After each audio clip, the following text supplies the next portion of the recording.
back, Algebra 2. In this video, we'll be rewriting the equation that we looked at in part 1 so that it looks like the transformation form that we saw in the Ed puzzle a few days ago. So let's go ahead and get started.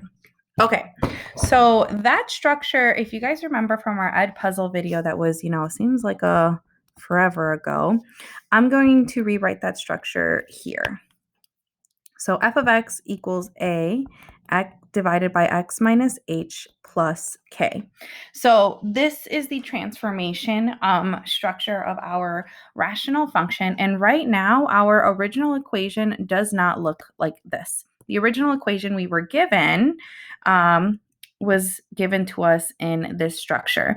So what we're trying to do is to get our equation to go from this to look something like this so that we can get some more information about our equation. Now, we've already graphed it, so we know what it looks like, but sometimes we won't be given that graph or we won't have it on hand, so we'll need to do some math to get it to look like this so we can answer some more questions about that graph. So let's go ahead and get started.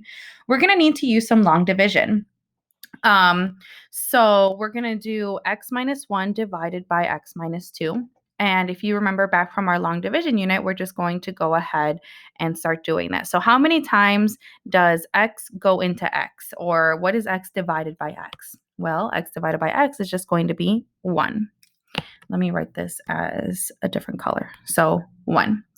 All right, and then we're going to do 1 times x, and that gives us x. 1 times negative 2, and this gives us negative 2.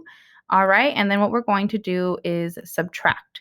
So what's nice is that x minus x reduces to 0, so I won't need to worry about that.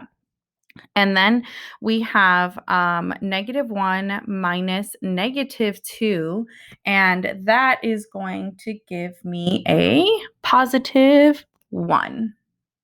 All right, so now that we've got this written out, we can get our h of x to look something, or we can use this information to write this in the structure where we have our remainder over our divisor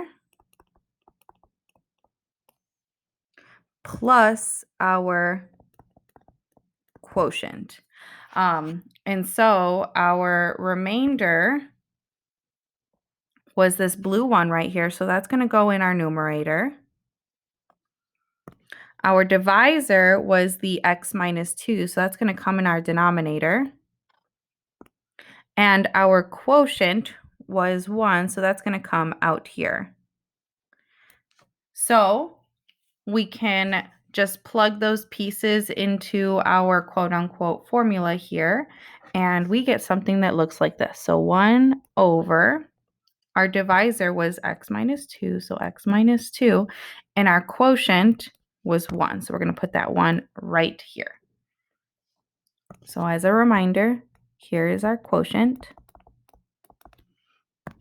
Here's our remainder.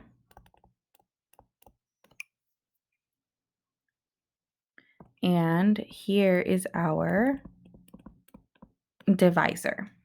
Okay, so what we're saying is that these two equations are equivalent to each other. They're just written in different structures. And so now from here, we can get that same information that we got or that we noticed up here when we wrote our observations. So what this tells me right here is that, let's see, our A, 1 is in place of A. So we've got a vertical stretch of 1. Vertical stretch of 1. 2 is in place of the H.